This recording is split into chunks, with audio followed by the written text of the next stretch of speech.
1 Kings chapter 9. Yahweh appears to Solomon. Now it happened when Solomon had completed building the house of Yahweh and the king's house and all that Solomon desired to do, that Yahweh appeared to Solomon a second time, and he had appeared to him at Gibeon. And Yahweh said to him, I have heard your prayer and your supplication, which you have made before me. I have set apart as holy this house which you have built by putting my name there forever, and my eyes and my heart will be there perpetually. As for you, if you will walk before me, as your father David walked, in integrity of heart and uprightness, to do according to all that I have commanded you, and will keep my statutes and judgments, then I will establish the throne of your kingdom over Israel forever, just as I promised to your father David, saying, You shall not have a man cut off from the throne of Israel. But if you or your sons indeed turn away from me, following me, and do not keep my commandments and my statutes, which I have given before you, and go and serve other gods and worship them, then I will cut off Israel from the land which I have given them, and the house which I have set apart as holy for my name, I will cast out my presence. So Israel will become a proverb and a byword among all peoples, and this house will become a heap of ruins. Everyone who passes by will feel desolate and hiss and say, Why has Yahweh done thus to this land and to this house? And they will say, Because they forsook Yahweh their God, who brought their fathers out of the land of Egypt, and took hold of other gods and worshipped them and served them. Therefore Yahweh has brought all this calamity on them. Cities given to Hiram. Now it happened that at the end of 20 years in which Solomon had built the two houses, the house of Yahweh and the king's house, Hiram, king of Tyre, had supplied Solomon with cedar and cypress timber and gold according to all his desire. That King Solomon then gave Hiram 20 cities in the land of Galilee. So Hiram came out from Tyre to see the cities which Solomon had given him, and they were not right in his eyes. And he said, What are these cities which you have given me, my brother?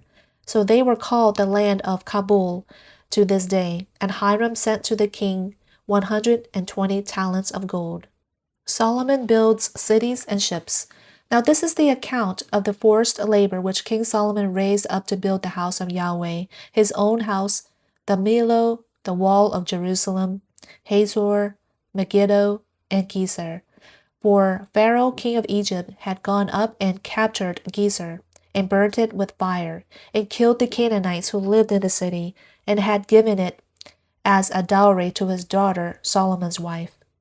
So Solomon rebuilt Gezer and the lower Beth-horon, and Baalath, and Tamar in the wilderness, in the land of Judah, and all the storage cities which Solomon had, and the cities for his chariots, and the cities for his horsemen, and all that Solomon desired to build in Jerusalem, in Lebanon, and all the land under his rule.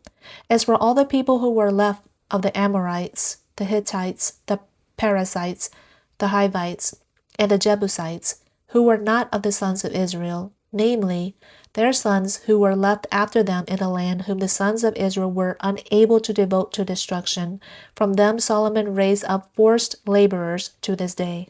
But Solomon did not make slaves of the sons of Israel, for they were men of war, his servants, his princes, his captains, his chariot commanders, and his horsemen.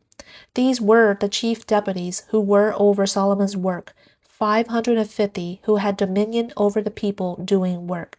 As soon as Pharaoh's daughter came up from the city of David to her house which Solomon had built for her, then he built the Millo.